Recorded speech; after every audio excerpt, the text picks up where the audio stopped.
இயேசுவில் எனக்கு பிரியமான சகோதர சகோதரிகளே, இன்று நம் தாயாம் திரு அவையானது புனிதர்களான சீமோன், யூதா திருத்துதர்கள் விழாவை கொண்டாடுகிறது. இந்த நாள் உங்களுக்கு இனி நாளாக அமைய வாழ்த்துகிறேன், ஜெபிக்கின்றேன். இன்றைய இறைவார்த்தை சிந்தனைகளுக்கு நாம் கவனமுடன் செவி கொடுப்போம். திருத்துதர் பவுல் எபேசியருக்கு எழுதிய திருமுகத்திலிருந்து வாசகம். அதிகாரம் 2, இறை வார்த்தைகள் 19 - 22 முடிய. சகோதர சகோதரிகளே, இனி நீங்கள் அந்நியர் அல்ல, வேற்று நாட்டினவரும் அல்ல, இறை மக்கள், சமூகத்தின் உடன் குடிமக்கள், கடவுளின் குடும்பத்தை சேர்ந்தவர்கள், திருத்தூதர்கள், இறைவாக்கினர்கள் ஆகியோர்களை அடித்தளமாகவும் கிறிஸ்து இயேசுவையே மூலைக்கல்லாகவும் கொண்டு அமைக்கப்பட்ட கட்டடமாய் இருக்கிறீர்கள். கிறிஸ்துவின் உறவில் கட்டடம் முழுவதும் இசைவாக பொருந்தி ஆண்டவருக்கென்று தூய கோவிலாக வளர்ச்சி பெறுகிறது. நீங்களும் அவரோடு இணைந்து தூய ஆவி வழியாக கடவுளின் உறைவிடமாக கட்டப்பட்டு வருகிறீர்கள். ஆண்டவரின் அருள்வாக்கு. இறைவனுக்கு நன்றி. பதிலுரை பாடல். திருப்பாடல் 19. பல்லவி. படைப்புகளின் அறிக்கை உலகெங்கும் சென்றடைகின்றது.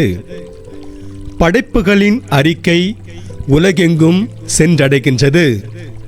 வானங்கள் இறைவனின் மாட்சியை வெளிப்படுத்துகின்றன. வான்வெளி அவர் தம் கைகளின் வேலைப்பாட்டை விவரிக்கின்றது. ஒவ்வொரு பகலும் அடுத்த பகலுக்கு அச்செய்தியை அறிவிக்கின்றது. ஒவ்வொரு இரவும் அடுத்த இரவுக்கு அதை பற்றிய அறிவை வழங்குகின்றது. பல்லவி. படைப்புகளின் அறிக்கை உலகெங்கும் சென்றடைகின்றது. அவற்றிற்கு சொல்லும் இல்லை, பேச்சும் இல்லை. அவற்றின் குரல் செவியில் படுவதும் இல்லை.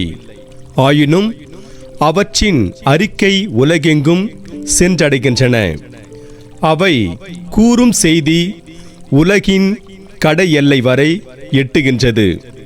இறைவன் அங்கே கதிரவனுக்கு ஒரு கூடாரம் அமைத்துள்ளார். பல்லவி. படைப்புகளின் அறிக்கை உலகெங்கும் சென்றடைகின்றது. அல்லேலூயா, அல்லேலூயா. இறைவா, உம்மை வாழ்த்துகிறோம். ஆண்டவர் நீரேன போற்றுகிறோம். திருத்துதர்களின் அருளணியும் ஆண்டவரே, உம்மை போற்றிடுமே. அல்லேலூயா. ஆண்டவரே, நற்செய்தியை தகுந்த விதத்தில் எடுத்து சொல்ல என் உள்ளத்தையும் உதட்டையும் தூய்மையாக்கும். ஆண்டவர் உங்களோடு இருப்பாராக, உம் ஆன்மாவோடும் இருப்பாராக. தூய லூக்கா எழுதிய பரிசுத்த நற்செய்தியிலிருந்து வாசகம். ஆண்டவரே, மாட்சி உமக்கே. லூக்கா நற்செய்தி அதிகாரம் 6, இறை வார்த்தைகள் 12 முதல் 19 வரை. அக்காலத்தில் இயேசு வேண்டுவதற்காக ஒரு மலைக்கு போனார். அங்கு கடவுளிடம் வேண்டுதல் செய்வதில் இரவெல்லாம் செலவிட்டார்.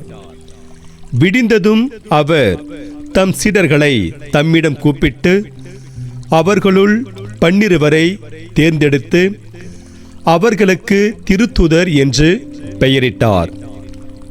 அவர்கள் முறையே பேதுரு என்று அவர் பெயரிட்ட சீமோன், அவருடைய சகோதரர் அந்திரேயா, யாக்கோபு, யோவான், பிலிப்பு, பர்த்தலமேயு, மத்தேயு, தோமா, அல்பேயுவின் மகன் யாக்கோபு, தீவிரவாதி எனப்பட்ட சீமோன், யாக்கோபின் மகன் யூதா, துரோகியாக மாறிய யூதாஸ் இஸ்காரியோத்து என்பவர்களே.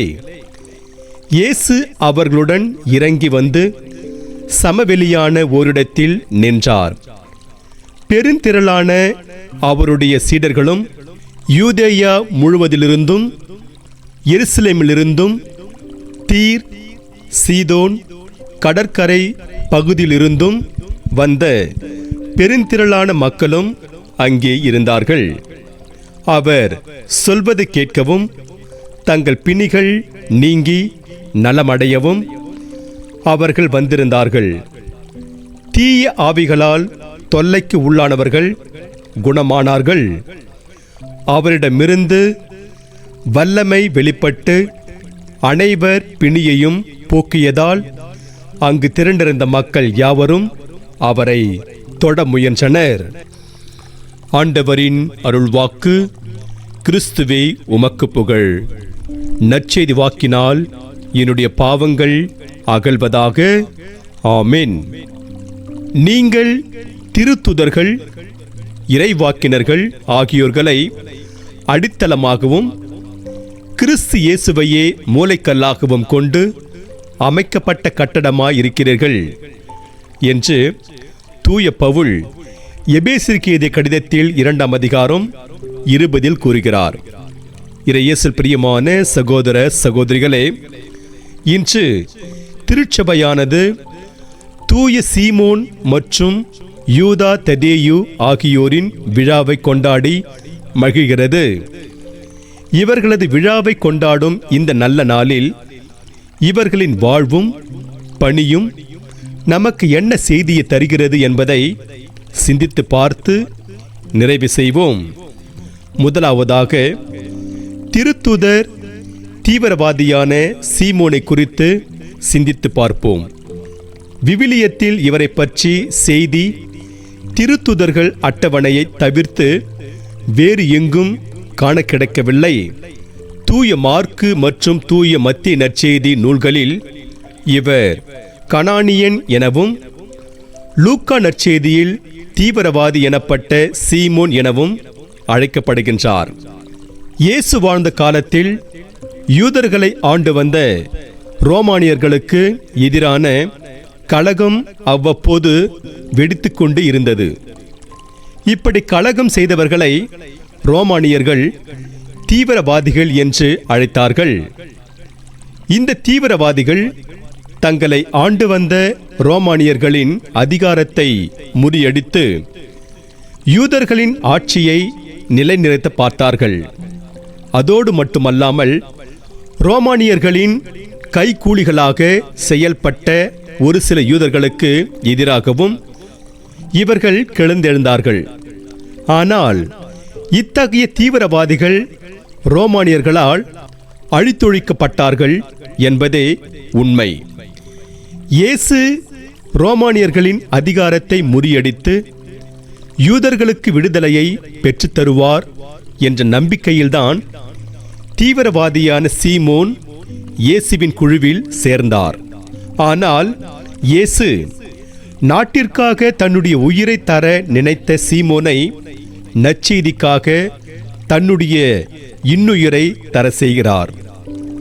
திருத்தூதரான தூய சீமோன் ஆண்டவர் இயேசுவின் உயிர்ப்புக்கு பிறகு தொடக்கத்தில் எகிப்து நாட்டிலும் அதன் பிறகு பெர்சியா நாட்டிலும் நற்செய்தி அறிவித்து அங்கேயே மறைசாட்சியாக உயிர் துறந்தார் என்று நம்பப்படுகிறது. இவ்வாறு சீமோன் ஆண்டவர் இயேசுவுக்காக தன்னுடைய இன்னுயிரை துறந்து நற்செய்தி அறிவிப்பு பணிக்கு நமக்கெல்லாம் முன் உதாரணமாக இருக்கிறார்.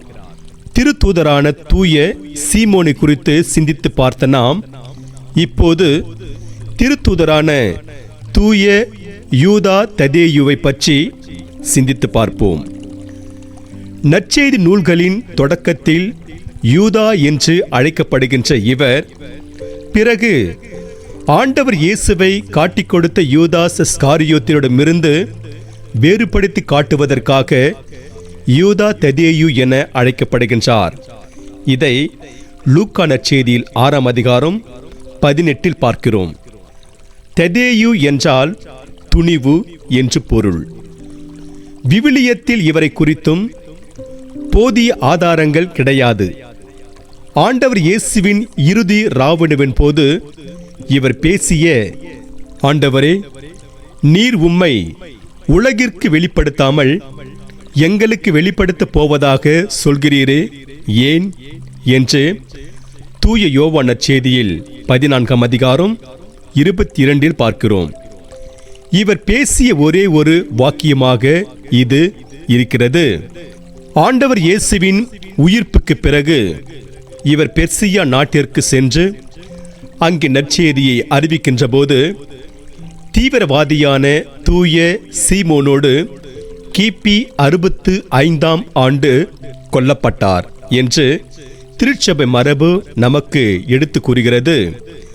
இவ்வாறு தூய ததேயுவும் சீமோனைப் போல ஆண்டவர் இயேசுவுக்காக தன்னுடைய இன்னுயிரை துறந்தார். தூய யூதா ததேயு கைவிடப்பட்டோர் மற்றும் அனாதையின் பாதுகாவலராக இருக்கின்றார்.